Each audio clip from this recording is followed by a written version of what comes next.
Hey, how's it going, guys? Mr. Boss for the win here, and in today's GTA video, we're going to be talking about how a group of modders have probably learned their lesson when it comes to messing with Rockstar Games' parent company, Take-Two Interactive. And this all has to do with mods that they've created, the rumored GTA Trilogy remaster, and what's coming up in the future. So to give you guys the long story short, essentially over the last couple of months, Rockstar's parent company, Take-Two Interactive, have been striking down mods that have anything to do with GTA 3, San Andreas, and Vice City. Now, pretty much every mod has been targeted, but for the most part, it had to do with being able to play a version of an older map on a newer generation or a newer engine, something along those lines. Rockstar's parent company, Take-Two Interactive, was having those completely removed so you couldn't play them, so you couldn't download them. They were saying, this is Take-Two Interactive's copyright. You're not allowed to have them, which was weird because a lot of these mods have existed for years now. So why all of a sudden would they become a problem? Well, it's likely because of the rumored and all but confirmed GTA Trilogy Remastered, the definitive edition, which as we're getting closer and closer to the inevitable release date, we're getting more hints and clues that this thing is real. Whether it's ratings that we're seeing on Korean gaming boards, or whether we're seeing media journalists and outlets talking about what they've heard from their own sources, this is what has been going on really over the last couple of years, but more recently what's been heating up over the last couple of months, which is why we've seen really this outcry from the community, like, why Rockstar and their parent company, why are you suddenly taking down all these mods? That just doesn't seem fair. And it's because Rockstar has not made it transparent what's going on here. I kind of understand both sides of the coin, but it's more frustrating that Rockstar and Take-Two won't reveal, why they're taking down these mods. I can understand if there was a project in the works, but don't just do it like snap your fingers without an explanation and have them removed. So like I said, the existence of the GTA Trilogy Remaster was more or less confirmed by the Korean ratings board last week, but the rumors have been gathering pace for a while now, not at least because Rockstar Games' parent company has been getting very heavy-handed with modders of the original games on PC. And like I mentioned, dozens of mods have been disappearing thanks to DMCA notices this year, while a month ago, GTA Underground actually shut down after 6 years of work. Now, this is where things get kind of spicy, because certain modders, in the spirit of Grand Theft Auto, have tried to keep going. So the reverse engineering projects of RE3 and REVC, spruced up versions of GTA 3 and GTA Vice City, were hit with DMC notices in February. And the mods were removed from GitHub, which is where they were uploaded, per the notice.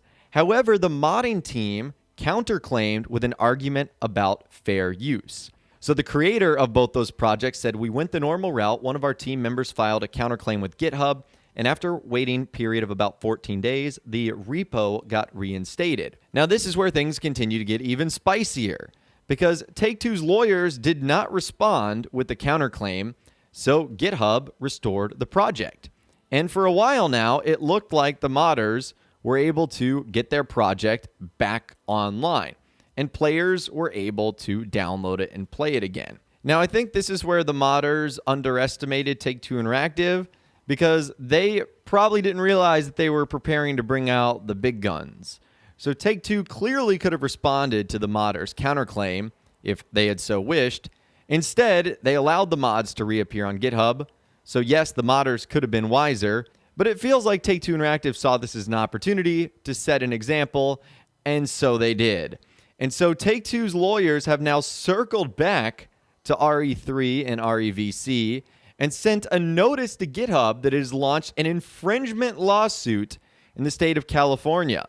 The lawsuit identifies several individuals in the mod's creation and reads in part, "Defendants are well aware they do not possess the right to copy, adapt, or distribute derivative GTA source code or the audio-visual elements of the games, and that doing so constitutes copyright infringement.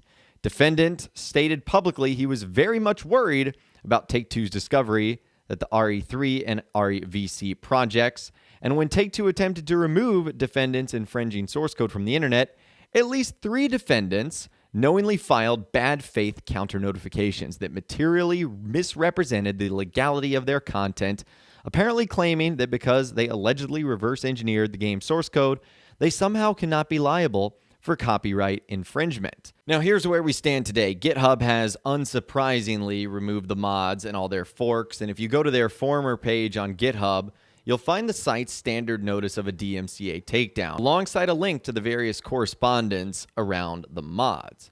And Take-Two's lawsuit is serious business. It is coming after the individuals concerned for damages. It assembles a bunch of materials and quotes supporting its case, and most worryingly, seeks to make a great deal out of the fact that the mod creators tried to get around this initial request for removal. This is not good.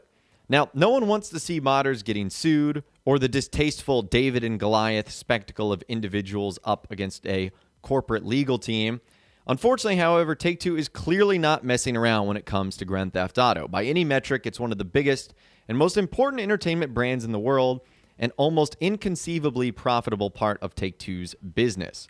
So whatever is happening with these remasters, the publisher is staking out its position around mods, and it's not playing around. Now, if you guys would like to take a look at the comments that were actually made, it was attached in a public letter.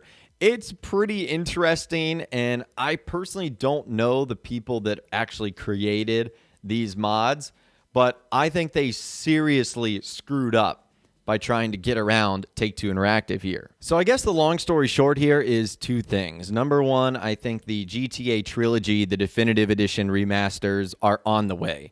Take-Two Interactive would not be acting this severely or harshly if they didn't have a reason to.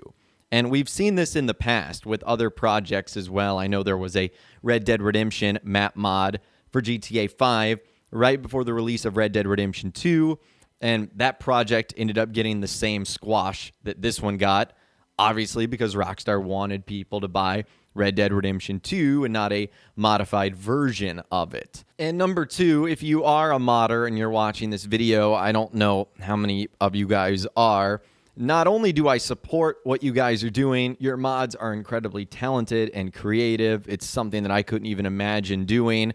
But I would say when Take-Two Interactive comes knocking, it's probably your best bet to just comply with them. Because now these guys are stuck in a situation where they're going to have to literally deal with a lawsuit. And that could cost them a ton of money, could go on their record forever.